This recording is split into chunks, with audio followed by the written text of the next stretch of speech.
Why did Ferrari do this? Nobody seems to be aware of this. Nobody's talking about it. Alright, before we get into this, let's go back in time a little bit and talk about the cars that came before the 488. Let's go back to the Ferrari 348. Now, this is a car from my childhood. It got released at the end of the 1980s. And the name Ferrari 348 is very simple. It means 3.4 liter V8. Straight to the point. There's no confusion about it. And it's a good name. I like it. Then we move on to its successor, the Ferrari 355. Now, the 355 means 3.5 liter. And the second 5 means 5 valve per cylinder. They decided to remove the 8 from the V8 and put the 5 because 5 valve per cylinder was kind of a big deal in the early to mid 90s. So they wanted to put the focus on that. And you know, I can understand, but the name still stands. 355 means 3.5 liters. Moving on to its successor, we have the Ferrari 360. They decided to get rid of both the 5 and the 8 and just put a 0 to keep it simple, I guess. I can get behind that. Ferrari 360 again means 3.6 liter V8. Moving on to its successor, 430. Again, same thing. 430 means 4.3 liter V8. And then we move on to its successor, Ferrari 458. They brought back the 8. Okay, awesome. I love it. 458 means 4.5 liter V8. Awesome name. Back to the basics. Back to tradition. I like it. It's perfect. And then we move on to the Ferrari 488. Now, let's think for a second here. Let's think, what does 488 mean? Well, obviously, it's a 4.8 liter V8. That's what we've seen so far. That's what history has always been at Ferrari. Well, let's look right here and, oh, look at that. It's a 3.9 liter V8. Ferrari, why? Why would Ferrari do that? This naming pattern has been used since the Ferrari 206 GT in 1967. The Ferrari 488 came out in 2015. It had been 48 years, almost half a century of using the same naming pattern, and they decided to throw it out the window. Now, there's a reason why they called it the 488, okay? They didn't just pull 488 out of nowhere. There's a reason for it. And here's the reason for it, okay? The engine is a 3.9 liter, or more accurately, 3,902 cubic centimeters.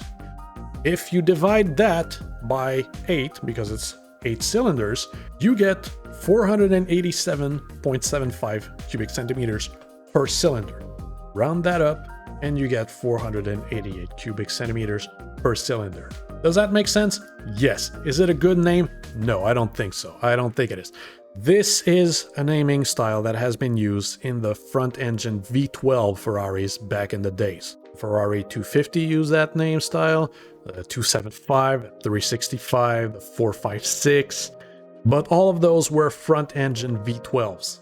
The 488 is not in that family. Now, what would have been the right name for the 488? Well, it's a 3.9 liter V8. Obviously, the right name would have been 398. That would have been the right name for this car. It would have been perfect. Why did they not go with that? The reason why they did not go with 398 is because 398 is lower than 458. Therefore, people would have thought that it was slower. I don't think that's a good reason. Obviously, it's a Ferrari. People know it's fast.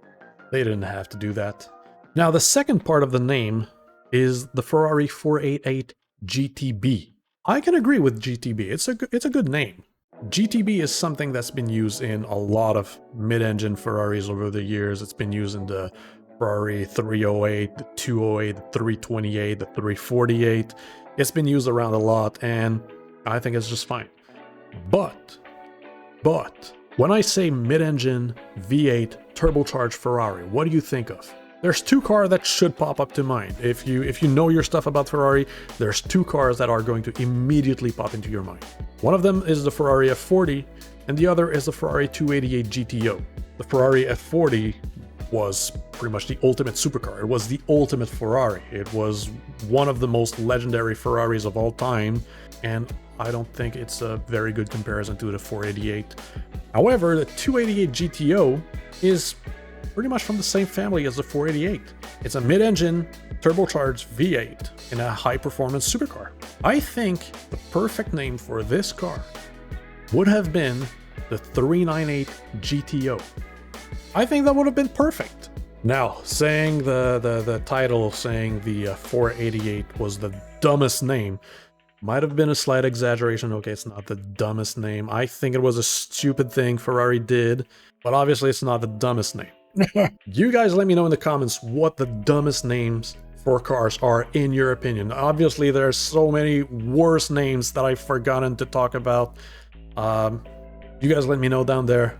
Now let me ask you guys this question. Which one of these cars do you think would win in a race? The answer is, I don't know. Why don't you join me on Twitch TV and we can find out together. Twitch.tv/EverlastingApex. I stream 3 days a week. In most of my streams, we have AI racing, where each person in chat picks a car out of a list, just like you did a moment ago, and then we bet on who is most likely to win the race. It's a lot of fun. So if you think you know your cars, join us and have some fun with us.